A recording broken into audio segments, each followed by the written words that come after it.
대나TV 유튜브 구독 신청으로 저희에게 힘이 되어 주십시오.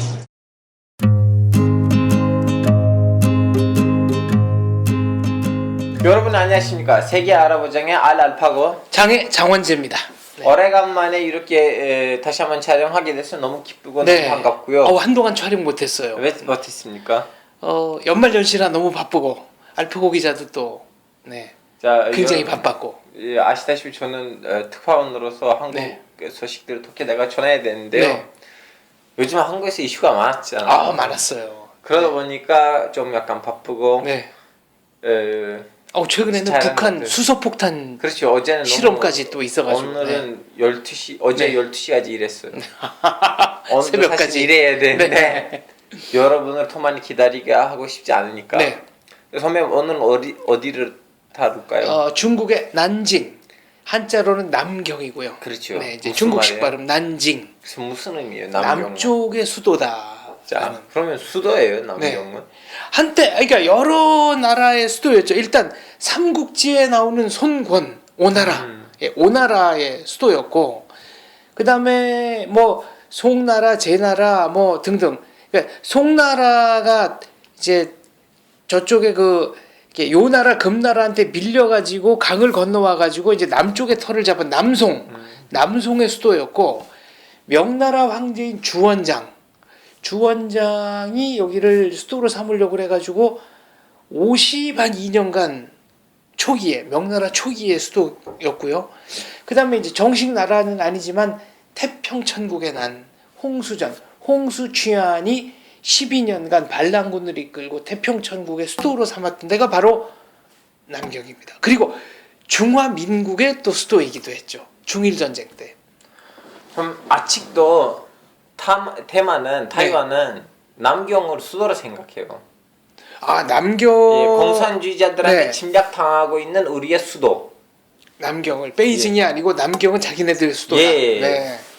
그래서 저는 지금 뭐라고 해야 되나? 사실은 남경이 최근에 뜨는 이유는 뭐 물론 거대 중국 역사에 나오긴 하지만 남경으로서 나온 거는 명나라 초기예요. 왜냐하면 이제 몽골 제국에다가 침략을 받았다가 중국 사람들 물론 뭐 중국 사람들한테 원나라도 자기네 나라이긴 하지만 사실은 몽골 몽골족의 제국이고 청나라도 만주족의 제국이고. 정도 정도 하여튼 그 만주 특색이 원나라 때만큼 강하진 않았어요.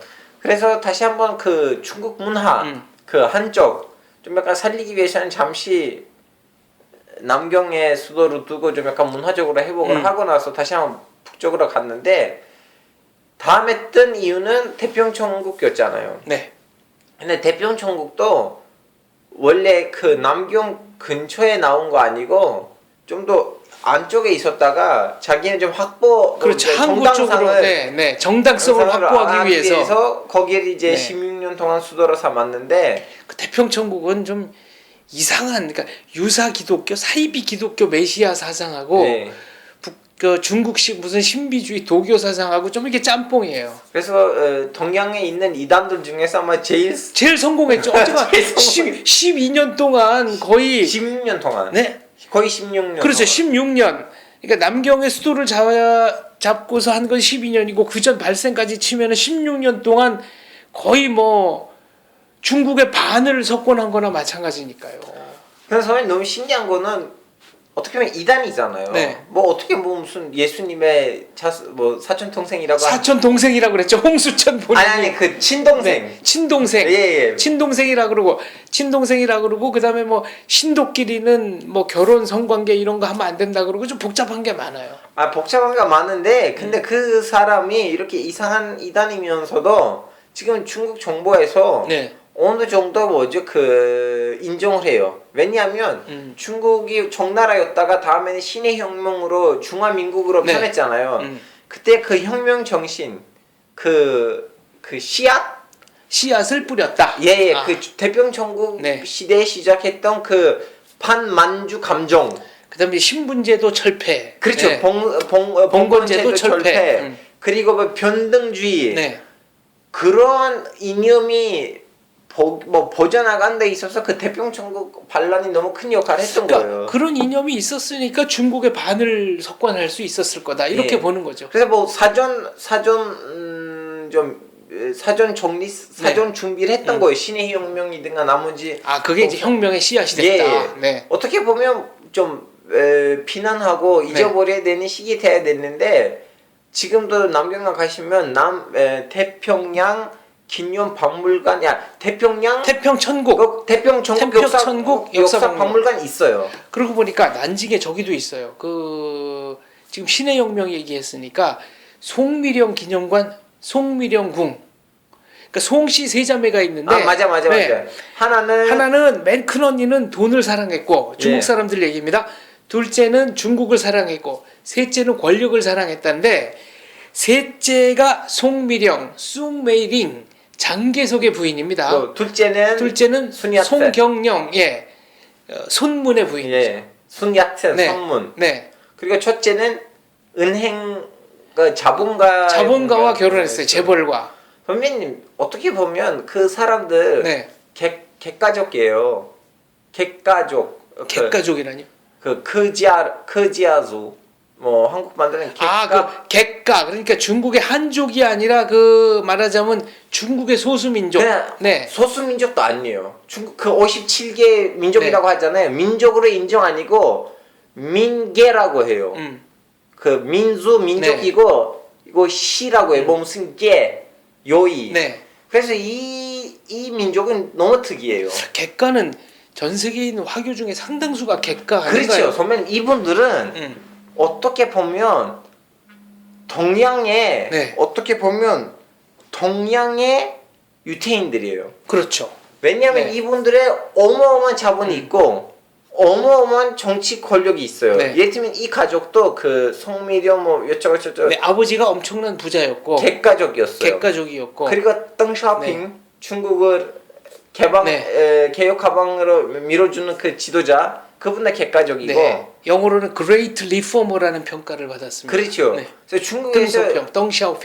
중국에서 이렇게 신기한 역할들을 했던 인물들을 보시면 다 그렇죠. 해외 문물을 받아들여서 이걸 흡수하고 중국에 잘 적용시키는 건 거의 다 객가였는데 이 송씨 자매는 송미령은 사실은 장개석의 네 번째 부인이었고요. 근데 이제 장개석은 부인이 많았어요. 근데 이 송미령과 결혼하기 위해서 뭐 이혼도 하고 아무튼 부인들을 다 정리한 다음에 이제 결혼을 했는데 송미령은 8살 때부터 미국 유학을 해서 영어에 굉장히 능통했고 나중에 미국 의회 연설했어요. 미국 의회 연설을 한 최초의 퍼스트 레이디.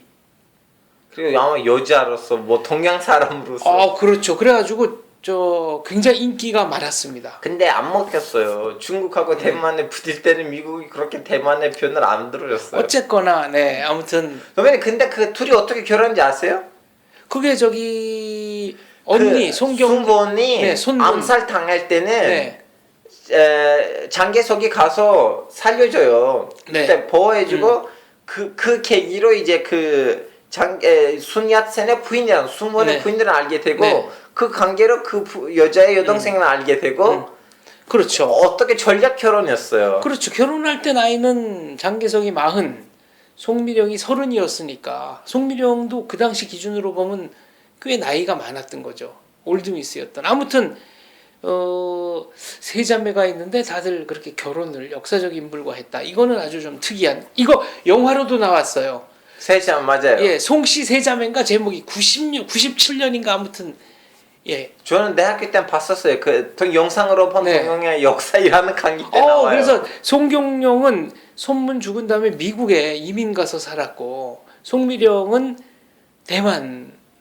근데 아무튼 막내는 순야산의 부인이 어떻게 된지 아시죠? 중국 구조서까지 해요. 왜냐하면 중국 공산당이 아무리 순본이 손문은 중국 공산당에서도 상당히 존경하는 인물이죠. 왜냐하면 그분들의 생각은 그때는 공산주의가 없으니까 순문은 공산주의가 아니었고 순문이 좀 더 일찍 해어났다면 공산주의자였을 거다. 근데 말이 되는 부분이 뭐냐면 이제 일본이 쳐들어왔을 때는 순문이 우리는 공산당이랑 싸우지 말자. 그래서 국공합장을 국공합장. 선언을 네. 하고 다음에는 소련이랑 손을 잡아서 소련에서 순야센 대학교가 열려요. 그래서 중국에서 유학생들 그 대학교로 보내줘요. 그 대학교에서 공부했던 사람들이 다음에는 코민텔은 고민텔으로 와서 근데 어떻게 보면 소련의 트로이 몽마 같은 역할을 하는데 그렇죠. 다음에는 마저통 모택동, 마오쩌둥. 마저통기 그 사람들 다 정리를 해주고 이제 난징하면은 난징 대학살 그렇죠. 이 얘기 안 할 수 없죠. 중일 전쟁 37년 12월에 그러니까 이제 국민당 정부 중화민국의 수도였다가 일본한테 불리해지니까 장개석은 우한을 거쳐서 충칭으로 네, 수도를 일단 옮기고 우한으로 가요. 그때. 네. 그래서 이제 그 샹하이에 있던 임시 정부도 결국 옮기고 해서 나중에 충칭까지 가죠. 근데 난징을 포기할 수 없다. 일부 말하자면은 군인들이 남아서 항전을 합니다. 근데 전쟁의 결과는 3일 만에 일본한테 점령을 당하죠. 그 이후에 벌어졌던 대학살, 뭐 중국 측에서는 30만 명이라고 해요. 일본은 수만 명이라고 합니다. 그리고 이제 그때 그 일본의 일부 우익들은 난징 학살 자체가 조작된 거다라고 얘기는 하지만 그런 것 같진 않아요. 왜냐하면은 당시에 난징에 있던 그 프랑스 선교사나 이런 사람들이 학살을 목격하고 남긴 기록들이 있고 그런 종교 단체가 수습해서 매장했다고 하는 인원만 한 19만 명 정도 되니까 이 어마어마한 숫자죠. 그리고 일본 신문에 보면은 일본 신문에 난 거예요. 난징을 점령하고 나서 일본의 그 소인지 중인지 2명이 일본도로 누가 먼저 중국 사람 100명 목을 벨 수 있나 둘이서 경쟁을 해가지고 한 사람이 104명을 베고 한 사람이 101명을 뱄다. 이거를 자랑스럽게 기사로 낸 게 있어요. 그러니까 난징 학살 자체가 그 일어나지 않았다는 거는 좀 억지 주장이고 일어난 건 분명하고 일본도 수만 명까지는 뭐 학계에서 인정하는 분위기입니다. 숫자의 차이는 있을 수 있지만 난징 학살 자체는 역사적 사실이다. 이거는 분명해 보입니다. 그럼 지금 아시죠? 그 남경에서는 30만 긴용관 있어요. 예. 그 학살 그럴 거 아니 이름이 그래 바로 그거예요. 30만 긴용관. 그리고 죽은 사람만 그렇지 사실은 그때 굶어 죽은 사람도 많았어요. 선배. 예, 굶어 죽은 사람까지 치면 더 되는 거고 그 다음에 이 조직적 강간, 일본 군부대에 의한 부녀자 강간 이것도 사실은 좀 문제가 있죠. 나중에 이거는 2차 대전 끝나고 이제 극동 군사 재판에서 상당 부분 또 단죄가 되기도 했습니다만 당시에 일본군은 난징에 있던 건물의 한 4분의 1 정도를 완전히 없애버리고 난징에 있던 건물의 88%가 데미지를 입었다 그러니까 거의 도시 전체를 뭐 초토화시킨 거나 마찬가지입니다. 이거는 부인할 수 없는 역사적 사실입니다. 그래서 선배님 저는 뭐라고 했잖아요. 그 남경에서 공부했어 사실은 한 달. 네. 2007년 7월에. 지금도 중국 사람들, 남경 사람들은 잊지 못하죠. 용서 못하고 있죠. 선배님 그래서 저는 우리 반에는 일본 사람들이 있었는데 물어봤어요. 야, 오케이 딴 도시는 괜찮은데 남경에서 좀 돌아다니기가 힘들지 않느냐. 어쩔 수 없대. 왜냐면 그분들도 뭐 이제 샤프 아시죠? 샤프. 네, 일본의 전자제품. 네, 거기 이제 몇 개 일본 회사가 들어간 거예요. 큰 회사들도 있는데 뭐 어쩔 수 없이 거기서 뭐라고 해야 되나 어느 정도 그 교류가 돼 있어요. 남경하고 일본 사이에는. 근데 그냥 티나지 않게 돌아다닌대요. 뭐 좀 약간 한국인처럼. 아, 일본인 행세를 안 하고. 예, 좀 조심한대요. 자, 저희가 역사 얘기만 하고 딱딱한 얘기, 어두운 얘기 했는데 난징 방문한다면은 어디? 잠깐 웃긴 얘기 하고 싶어요. 한국 친구들이랑 우리는 백보점 갔는데 이제 그때는 아직 페이스북 없는 시절이었죠. 물론 페이스북이 있었는데 한국에 들어오진 않았어요.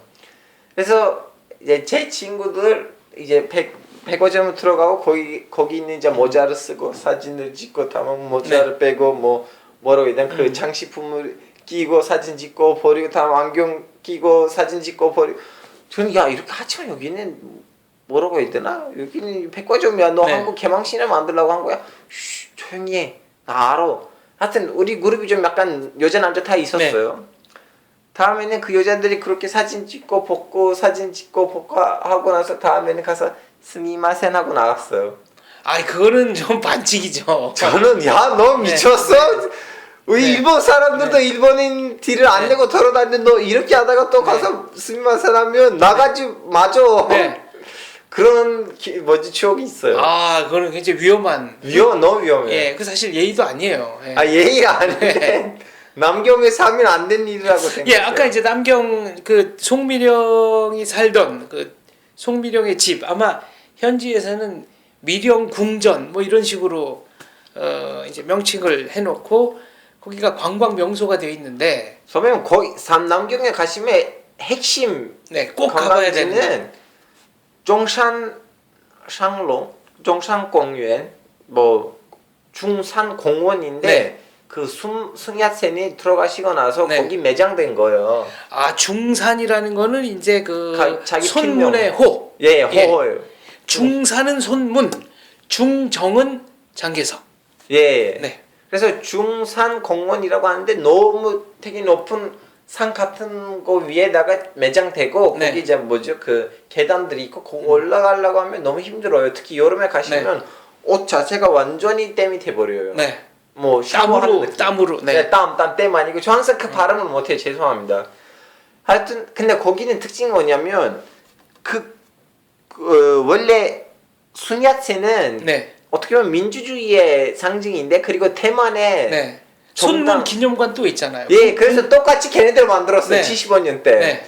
근데 어떻게 보면 좀 비슷비슷해요. 그럼 손문의 무덤, 손문이 묻힌 데는 어디예요? 남경이죠. 남경에. 아니 들어가시는데 거기는 아는데 다음에는 거기 옮겼어요. 그 시체가. 시신은 어디 있어요 지금? 남경에 중산 공원에 있어요. 아무튼 남경에 있다. 예. 아 대만에서 만든 거, 타이페이에 있는 거는 기념관이고 시신이 있는 건 아니다. 아니죠. 네. 거기 가보시면 거기 뭐 무덤도 보여요. 네. 그리고 뭐 역사 관련된 근데 그 일상생활에서 쓰셨던 그 물품들 네. 뭐 옷이나 뭐 이쪽 그것들도 대만에 있어요. 그렇죠. 안경, 옷, 예. 뭐, 그래서 지금 대만하고 중국 사이에는 자동차, 네. 순야첸, 숭원이 누구 것이냐에 대한 좀 기싸움이 있어요. 손문이 누구? 그러고 보니까 마카온지에 가면은 또 손문이 독립운동한 한동안 살았던 집도 그렇죠. 기념관이 돼 있어요. 아니 그 말레이시아에도 그 집이 네. 기념관으로 돼 있고요. 일본에는 없나 몰라. 일본에 망명 생활할 때. 아니 일본에서도 살았던- 여자랑 결혼하고 네. 그거 알고 계셨어요? 아까 말한 송경영도 두 번째 부인이에요. 아니 예. 부인 이외에는 네. 같이 두고 사는 여자들도 있어요. 네. 저는 공부했을 때 깜짝 네. 놀랐던 건데 다들 중동 사람들하고 일부 다처제더라고 하는데 네. 안 그래도 이 중동 사람들은 공식적으로 일부 다처제이고 저, 일본, 한국, 중국은 비공식적으로 일부 다쳐져. 그분들은 결혼하는 사람들도 네. 있고 결혼 이외에는 좀 같이 임시적으로 사는 네. 여자들도 있어요. 이를테면 수mon이 일본에 있을 때 일본 여자랑 같이 살아요. 근데 네. 결혼한다는 걸로 꾸시고 같이 살아요. 그 일본 여자 아빠도 허락하진 않아요. 너 나이가 너무 많다. 너 여기 중국 사람이니까 임시적으로 있다가 나갈 거다 했는데 네. 막았는데 하여튼 그 여자는 2년 같이 살아요. 네. 살았다가 다시 한번 중국으로 가요. 근데 그 여자는 어떻게 돼요? 이미 수문한테는 임신했었는데 네. 다음 그 여자가 나의 아빠가 중국의 국부인데 나 아빠를 찾아갈 거다고 해서 대만에 와서 대만에서 사람들은 아이 수문의 딸이 우리나라에 있다고 해서 이렇게 뭐라고 해야 높이 평가하고 돌아가실 때 대만에서 돌아가세요. 근데 공식 부인이 아니지 어떻게 보면. 그렇죠. 네. 그밖에 이제 또 남경에서 난징에서 꼭 가봐야 될 데는 어디가 있습니까? 후즈미ao. 거긴 뭐 하는데요? 소면 거기는 유교인가? 유교 아마 유교 사원이에요. 네. 근데 복합적인 사원이에요. 뭐 거긴 이제 뭐라고 해야 되나 앞에는 뭐 조그마한 호수도 있고 네. 뭐 다음에 축제 하는 것도 있고 그리고 뭐라고 해야 되나 옛날 너무너무 옛날 골통 시장? 골동품 시장. 아니 네. 골통도 팔리고 현대적인도 팔리는데 그 시장 자체가 좀 약간 옛날스러워요. 시장 자체가. 예. 네. 후통이라고 하잖아요. 중국에서는 옛날 네. 길거리를. 네. 너무 웃긴 거는 지금 남경에서 이슬람 사원 있어요. 네. 거기 한 600년 됐던 이슬람 사원이에요. 저는 거기에 예배하러 갔었는데 이제 밤이 되니까 물어봤어요. 사람들한테 여기 좀 볼거리 뭐 있느냐. 이제 저한테 알려줬어요. 직진하고 왼쪽 가면 거기 좀 약간 괜찮다고 있대. 저는 거기 갔더니 너무 좋아요. 그래서 매주 거기 다녔어요. 너무 예쁘니까. 이름이 뭐라고요? 후즈미아오. 후츠미아오. 예. 네. 부자묘. 부자묘. 아마 그 부자 할 때는 아, 부자가 아마 공부자. 네, 공부부자. 공자를 공부자라고도 쓰니까 부자묘라는 건 아마 예. 아마 유교 부자묘, 사원. 유교 사원 같네요. 하여튼 부자묘. 네. 저는 거기에 거의 일주일에 몇 번 정도 갔어요. 부자묘. 너무 예쁘니까 완전 중국 느낌 나는 거잖아요. 네. 근데 웃긴 거는 저는 거기 부자묘인지는 몰랐어요. 수업 중에서 자꾸 언급돼요. 아, 남경에 가봐야 되는 데는 네. 후즈묘. 저도 아, 어디에 후즈묘 가볼게 하고 다음에는 못 거기가 가. 여긴 줄 모르고 갔다. 모르고 언제 알게 되냐면 2년 이후에 알게 됐어요. 네. 수업 중에서. 예. 그래서 아니 2년 이후에 제가 그 매주 갔던 데는 내가 후즈묘인지 알게 거기가 됐어요. 여기구나. 예. 네. 약간 중국 사람이랑 만나요. 너 어디 갔어요? 네. 남경 갔어요. 남경 후즈메에 가서 아 안타깝다 못 갔어 가려고 했는데 못 갔어라고 했는데 아, 알고 이미- 보니까 거기였구나. 예, 거기였구나. 남경의 그 성벽도 유명하지 않아요? 그러면 그 성벽의 특징은 이제 명나라 때 다시 오잖아요 수도로. 네. 그래서 거기 이제 성벽을 만들려고 해요. 그때 당시에 그 성벽이 전 세계에서 제일 긴 긴. 네. 성벽이었어요. 그리고 남경에 또 좋은 거 어디냐면 남경역. 역. 기차역. 남경역 앞에는 시엔우 레이크, 시엔우 호수. 네. 뭐 한국말로 현무 호수라고 해야 되나? 네, 현무호수. 아, 한국말로 네. 그 중국말로 그 발음 모르긴 그게 하지만 저기 뭐 청룡, 백호, 주작, 현무의 그 현무호수. 그죠 현무 호수. 네. 그래서 현무 호수가 있는데 네. 거기도 좀 약간 분위기 너무 좋아요. 그래서 저는 뭐라고 해야 되나 항상 주말마다 상해 갔거든요. 남경에 있을 때. 그래서 일찍 가서 일부러 좀 약간 호수 앞에서 좀 책 읽고 그렇게 올라갔어요. 알겠습니다. 남경 역사적인 도시지만 가봐야 될 때도 꽤 많은 곳이네요. 선비는 진짜 너무 발전됐어. 지금 남경에 있는 어떤 건물이 있는데 전 네. 세계에서 10번째 제일 큰 건물이에요. 네, 큰 건물. 예. 거친 높은 예, 건물. 지금 예전 롯데타워가 네. 완성되면 전 세계에서 6위 되잖아요. 네. 거긴 10위예요. 그래서 남경은 중국 사람들한테 뭐라고 해야 되나? 하나의 좀 약간 과거로 연결을 시켜주는 도시? 네, 과거와 현재가 만나는 도시. 네.